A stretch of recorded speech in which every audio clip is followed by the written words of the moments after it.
कोळ्याची गोष्ट. श्री स्वामी समर्थ. मित्रांनो, मुंबई जवळ ठाणे येथे लक्ष्मण नावाचा एक कोळी स्वामींचा परमभक्त होता. त्याचा गलबताचा व्यापार होता. तो आपले सर्व आयुष्य समुद्रात घालवत असे. वेळ मिळेल तेव्हा तो अक्कलकोटला जायचा.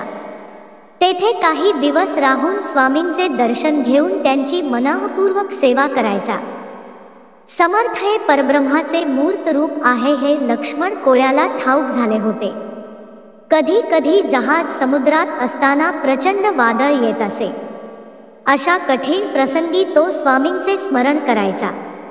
त्यावेळी स्वामी त्याची सुटका करायचे. कधी कधी स्वामींच्या स्मरणात दंग असायचा. समुद्रातून प्रवास करताना स्वामी जहाजावर बसलेले तो पाहायचा. त्यावेळी त्याला खूप आनंद व्हायचा. स्वामी आपल्यासोबत आहेत आणि आपल्या जहाजाला काहीही होणार नाही अशी त्याला खात्री असायची.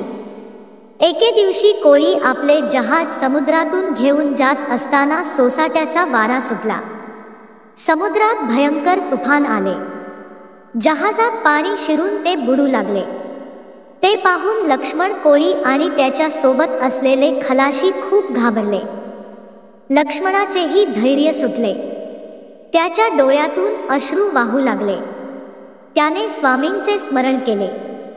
तो आर्ततेने स्वामींचा धावा करू लागला आणि म्हणाला, हे अक्कलकोट निवासी श्री स्वामी समर्था, हे गुरुराया मायबापा, हया त्रैलोक्यात एक तुमच्या वाचून कोणी सहाय्य करणारा नाही, माझ्यावर कृपा करा. तुमचे हे लेकरू मरणाच्या दरवाजापर्यंत पोहोचले आहे. हे जहाज पूर्णपणे बुडले आहे.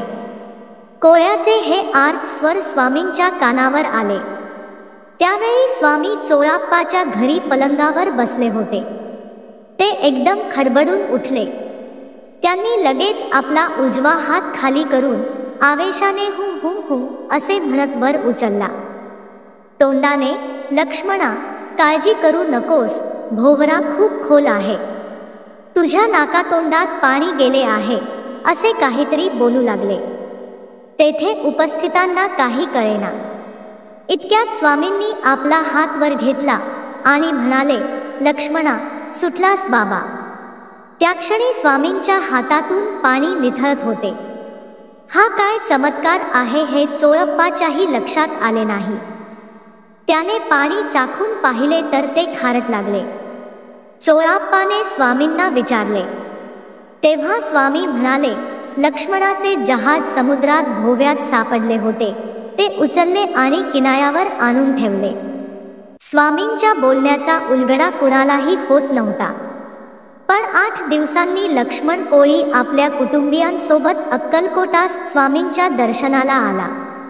त्याने त्यांच्या चरणांवर अश्रूंचा अभिषेक घातला. त्यांना नैवेद्य व दक्षिणा दिली. तेव्हा सर्वांना स्वामींच्या हया चमत्काराचा